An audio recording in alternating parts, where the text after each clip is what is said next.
dignitaries on the dais, delegates, ladies and gentlemen.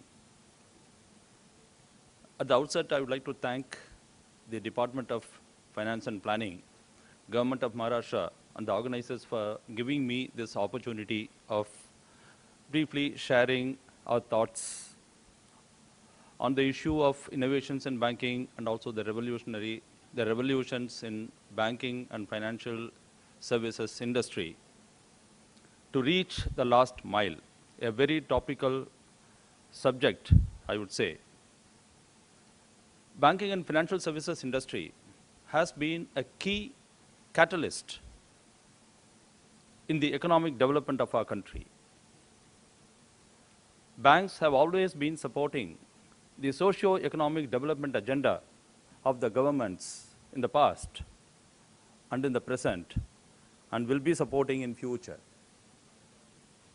Over the decades, the commercial banking model in our country has undergone tremendous changes. The directed lending or the directed credit flow to the needy sectors of the economy and the needy sections of the society has helped the governments and the macroeconomic managers to plan the economic development, incorporating the social objectives in the development agenda. The very concept of driving socio-economic development in a country through the banking industry in itself is a profound concept.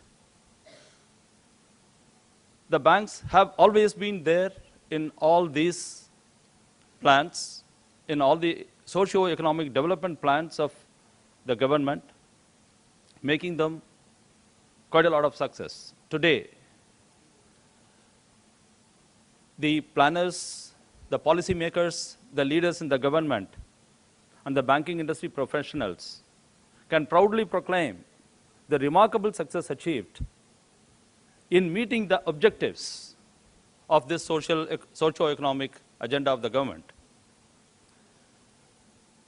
This in itself has been a revolutionary change in banking and financial services space so far. Now, with the rapid development in digital banking, in the area of information and communication technology, the BFSI space is set to enter into a very high level of orbit of bringing in quite a lot of changes in the lives of people. It's a fact that the economic growth has come.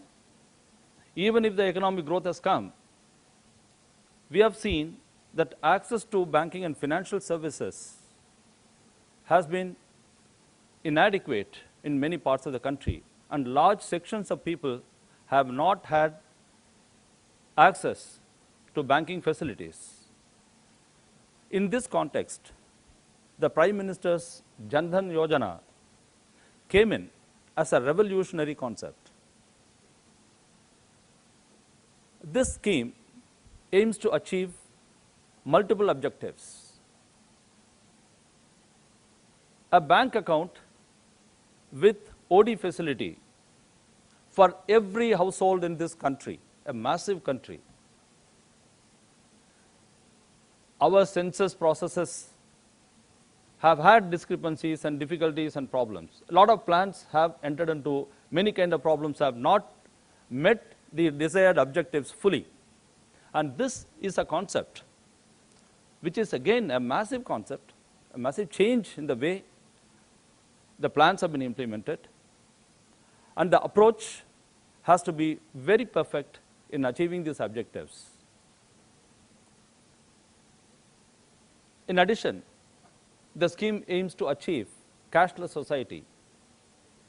It aims to relieve the rural and the lesser privileged sections of the society from the clutches of usurious moneylenders.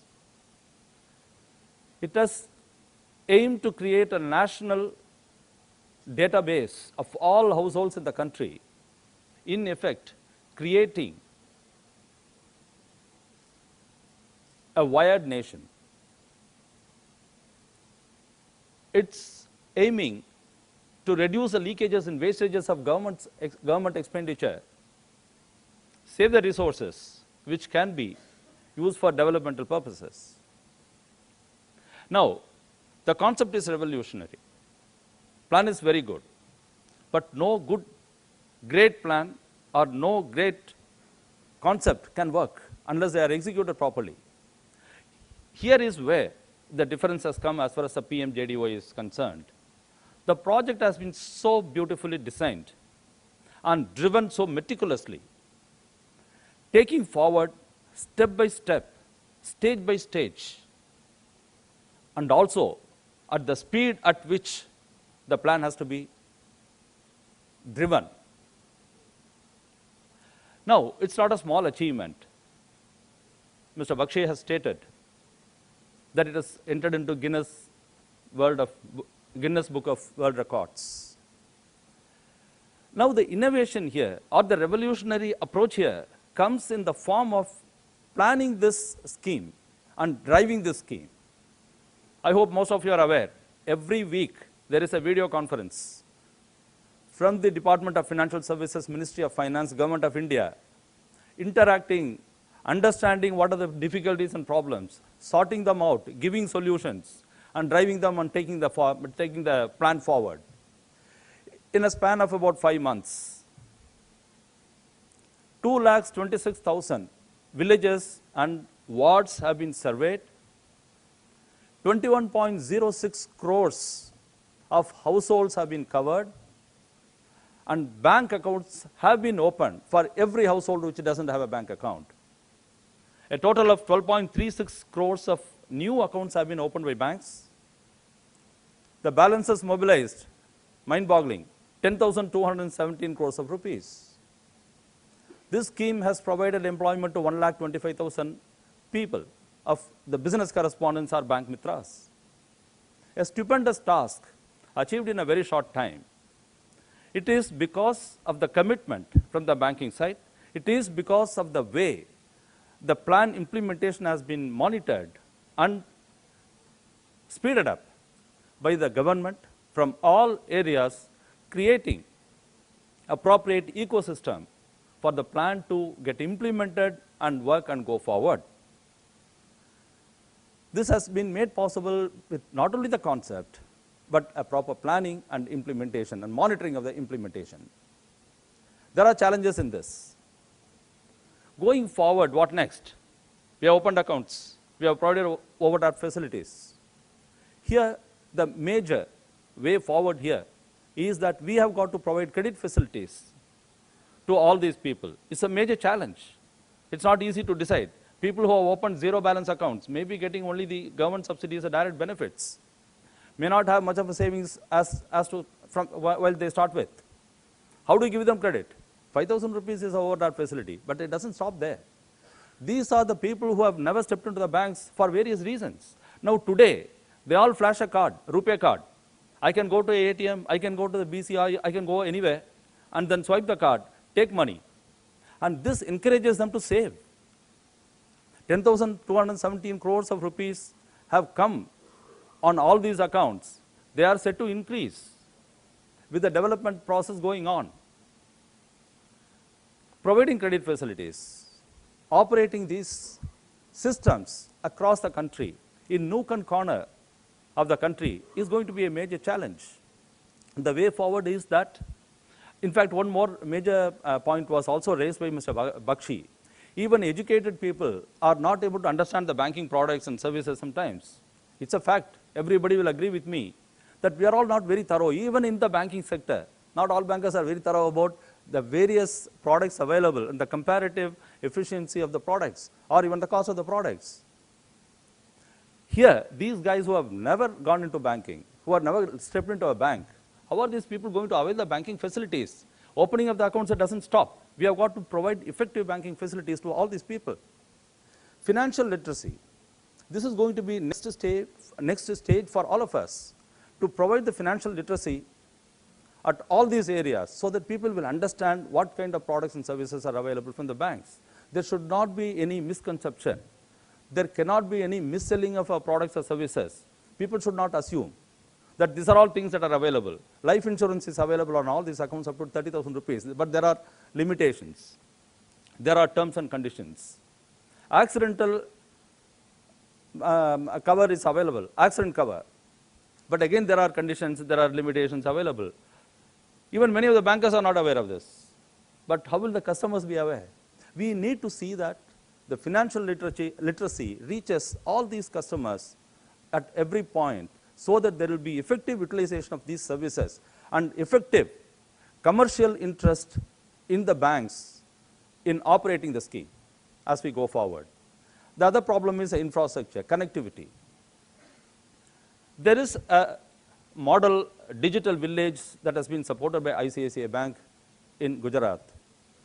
The first thing they did is Wi-Fi for the entire village, set up by the district development office and maintained by the panchayat. There are several ways. There are several ways where this technology can be taken into this to create proper ecosystem where these schemes and plans can operate successfully and meet their objectives fully. There is one more area which can take the banking services to the last mile person. It's the payment services, payment system. There have been a lot of developments that have happened in the payment system. A large volume of small value transactions happen across the country from migrant labor, from people who purchase, people who sell. All these payment systems, the outdated payment system of sending checks up country, getting them cleared, all those things are gone. Several developments have taken place. Today, IMPS, NFC, NEFT, several types of payment services have been brought in. Now, the more revolutionary concept could be the payments bank which RBI is going to bring in. All these revolutions will take the banking services to the last mile. There are several other areas, but I have just touched on 2 points. Today, inspired by revolutionary concepts and plans, the banking and financial services industry will bring banking facilities not only to the doorsteps of people, but literally at the fingertips of people. We will be in a position to support any government plan which actually gives profits and gives commercial interest to the BFSI space. Thank you very much once again for the opportunity given.